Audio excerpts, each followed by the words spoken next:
أعوذ بالله من الشيطان الرجيم بسم الله الرحمن الرحيم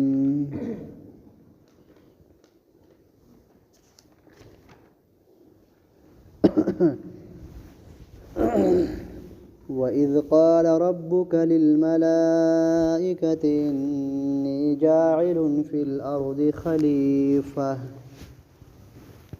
قالوا أتجعل فيها من يفسد فيها ويسفك الدماء ونحن نسبح بحمدك ونقدس لك قال إني أعلم ما لا تعلمون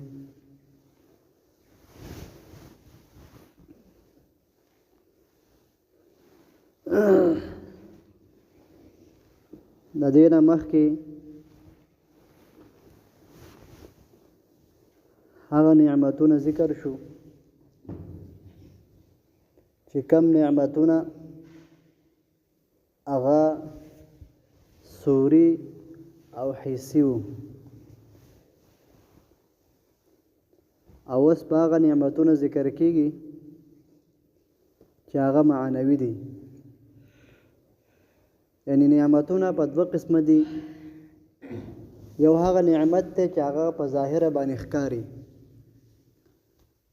لکه اوبه دي روټۍ ده میوې دي مال دولت دی جایداد دی کور دی وغیره دې ته ویل کېږي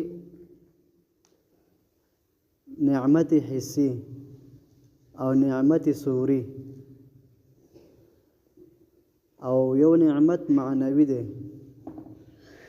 معنوي نعمت چې هغه په سترګو نه ښکاري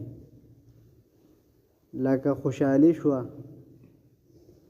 علم شو دا نعمت معنوي دی نو دینه مخکې چې کوم نعمتونه ذکر شو د انسان لپاره آغاز حسي و او اوس په نعمت صوري ذکر کېږي دا معنوي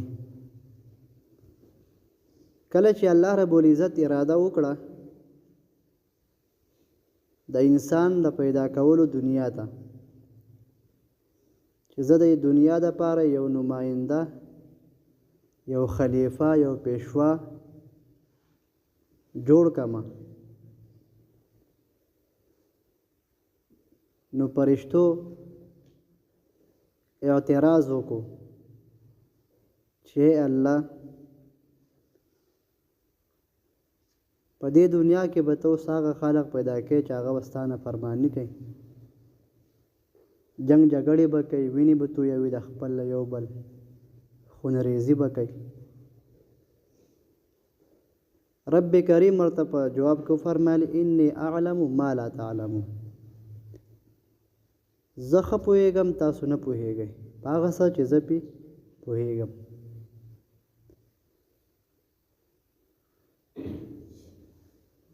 الله رب العزت د فرشتو سره یو مشوره یو رای یعنی فرشتو ته الله یو رای یو مشوره پیش کړه چې تاسو څه وایئ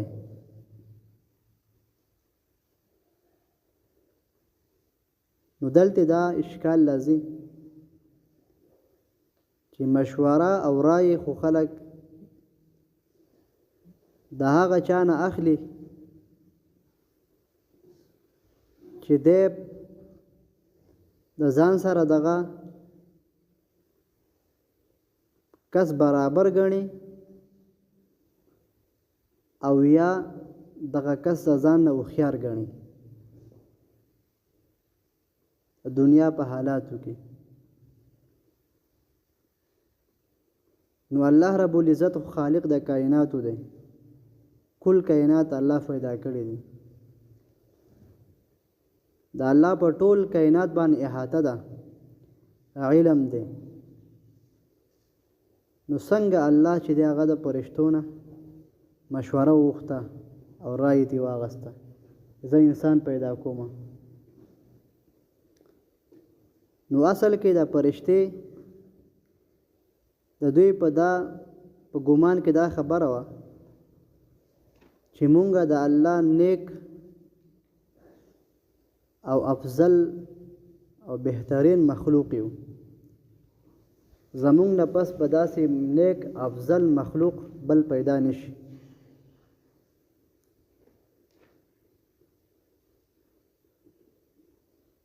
نو ځکه الله رب العزت چې دی انسان پیدا کړو. بل فرشتو دا خبره چې پیش کړه دې دپاره چې د فرشتو د ذهن نه دا خبره وځي چې ستاسو نه نور ښه مخلوق او نیک مخلوق هغه هم زه پیدا کولی شم. ځکه د الله په علم کې خدا وه چې انسان د ټولو نه بهترین اشرف المخلوقات دی. او دغه وخت کې جنات دا هم په ځمکه وو. نو په جناتو کې ماده هغه د وراني سیوا ده او د فساد ماده په جناتو پیریانو کې سیوا ده. ځکه فرشتو اعتراض وکړو چې الله مونږه خو ستا نافرمانی نه کوو، مونږه ستا تابعداري کوو، مونږه ستا فرمانبرداري کوو، ستا تسبیح، ستا لویی، ستا پاکی بیانو. نو دا فرشتې دا بالکل پاک ماده ده، بالکل نیک مخلوق دی، نه نور نه جوړی دي. فرشتې چې په کم کار باندې معمور دي بس حقه کار کوي، هغې نه سیوا بل کار نه کوي. څوک په رکوع کې دي، څوک په سجده کې دي، څوک په بارانونو مقرر دي، څوک په روحونو اغوستو مقرر دي. د چا ډیوټي په یو ځای، چا ډیوټي بل ځای ده، یو د بل ډیوټي نه کوي او نه کولی شي. نو د دنیا دا نظام دا توینی دی، د خاورې دې دپاره داسې مخلوق په کار ده چې د دنیا نظام وچلی، د دنیا په نظام باندې پوهیږي.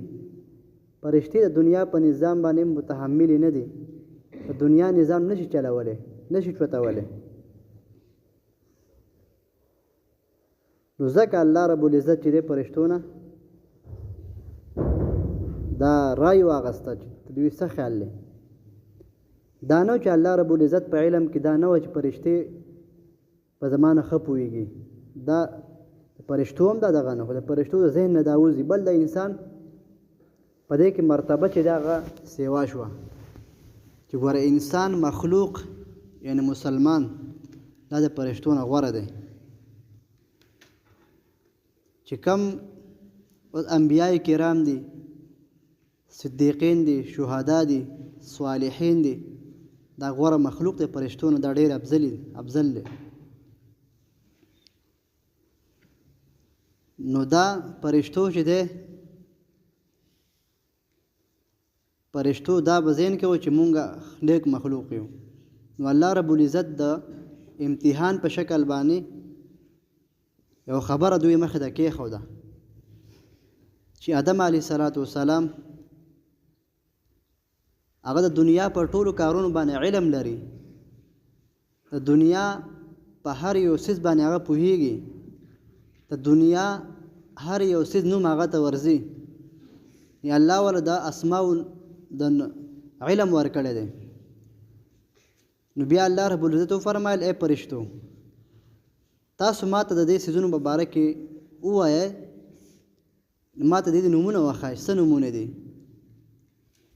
نو فرشتو انکار وکړو، ویوی سبحانک لا علم لنا، پاکی ده تعالی رای زمونږ ربه مونږ ته علم نشته، الا ما علمتنا، مګر هغه علم دی چې تا موږ ته راکړی دی موږ نه پوهېږو. بیا الله رب العزت چې دی دغه آدم علیه السلام ته دغه خبره وړاندې کړه.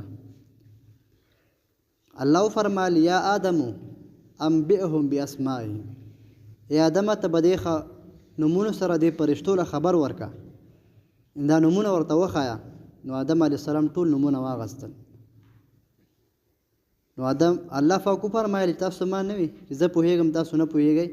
فرشتو خپل عاجزي وکړه، الله ته ښه پوهېږي موږ نه پوهېږو. بیا الله رب العزت چې د هغه فرشتو نه د آدم علیه السلام ته ټولو فرشتو سجده وکړه، ملائکة سجود، مسجود آدم علیه السلام د فرشتو وګرځو. ټولو فرشتو آدم علیه السلام ته سجده وکړه. نو په دې کې د انسان دپاره فخر دی، زمونږ ستاسو دپاره د فخر خبره پاتې شوه چې مونږ هغه خلق یو چې زمونږ نیکه ته آدم علیه السلام ته فرشتو سجده کړې ده. زمونږ د فرشتو نه هم اعلی مخلوق یو د الله په نسبت باندې. خو چېرته مونږ ځان وپېژنده نه کافر نه مسلمانو. نو په دې کې د انسان لپاره یو فخر دی.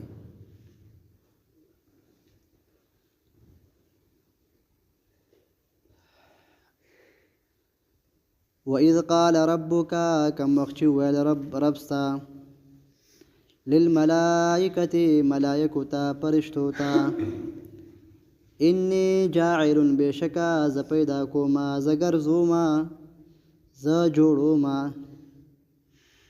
فی الارض فزمکه کې خلیفتن پیشوا، خلیفه او پیشوا او امام او مشر. قالو نو ویل دی فرشتو اتجعلو آیت جوړوي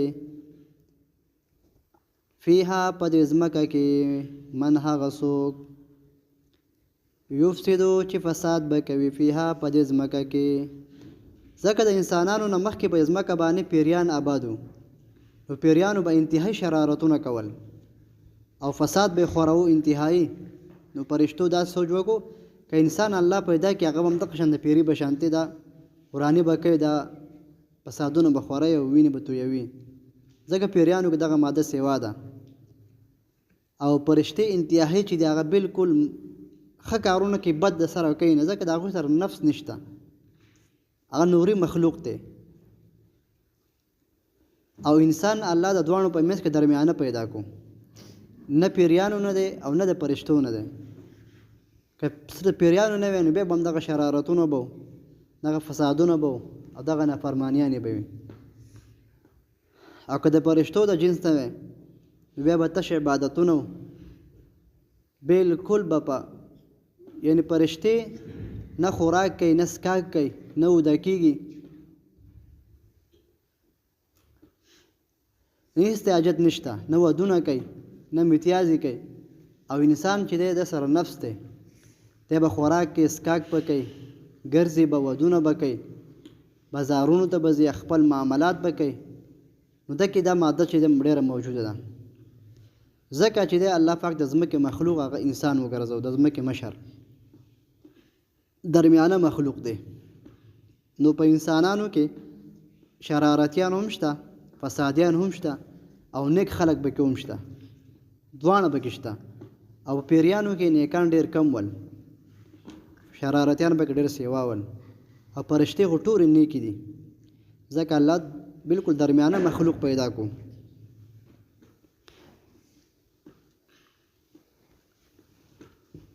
من هغه څوک یفسدو چې فساد به خوروي فیها په دې ځمکه کې ویسفک الدماء او تویوي به خپلې وینې په ناحقه باندې.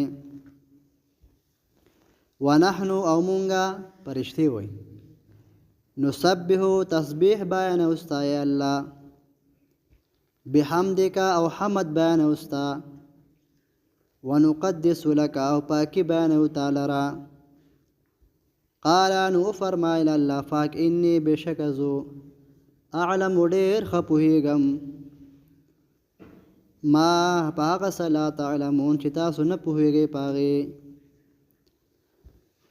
وعلم وروخودل الله آدم الاسماء آدم علیه السلام ته كلها نمونه ټول اسماء ویل کېږي اسماء جمع د اسم ده اسم وایي نوم ته او اسماء ویل کېږي ټول نومونه لکه موږ تاسو اسماء الحسنى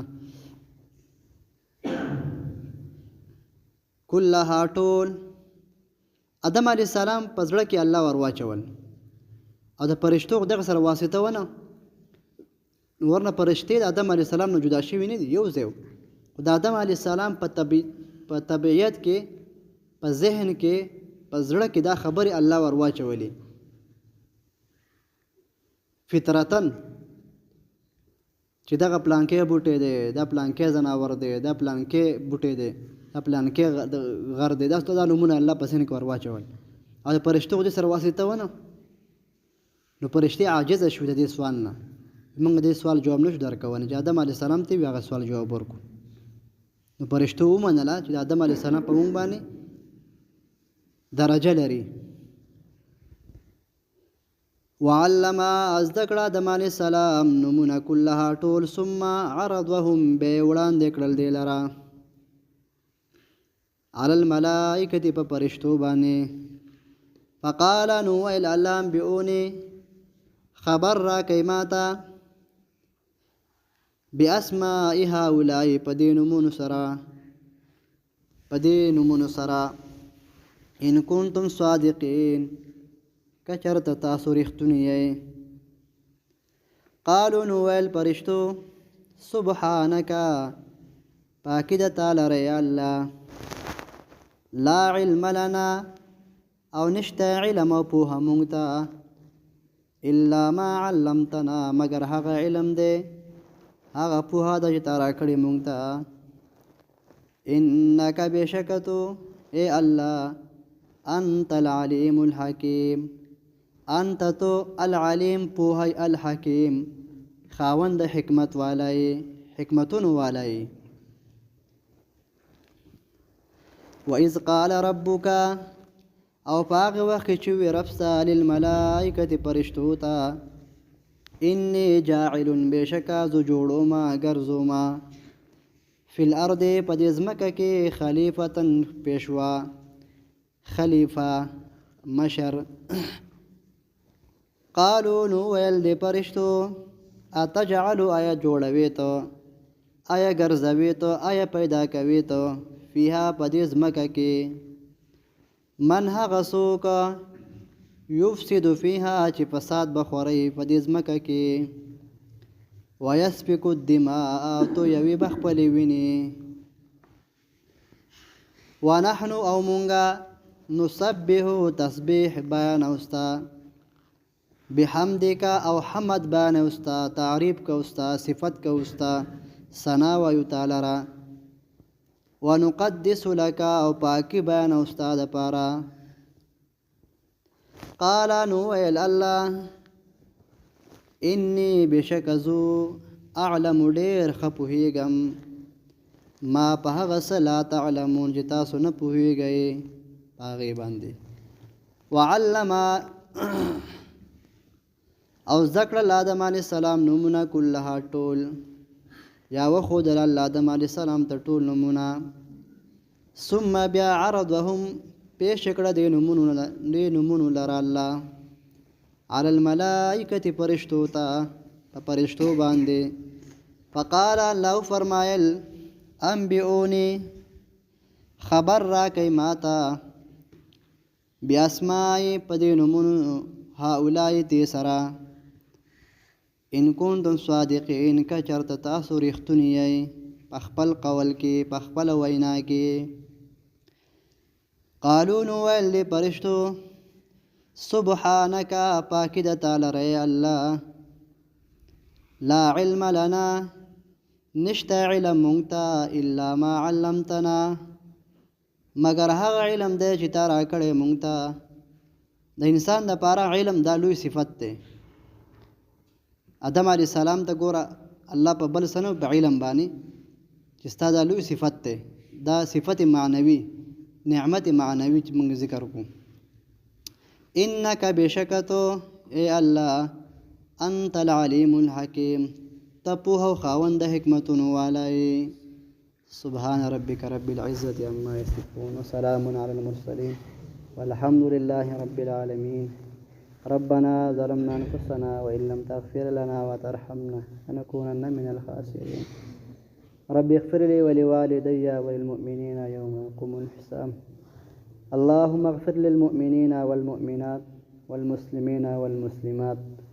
اللهم أجرنا من النار. اللهم أدخلنا الجنة مع الأبرار. آمين برحمتك يا أرحم.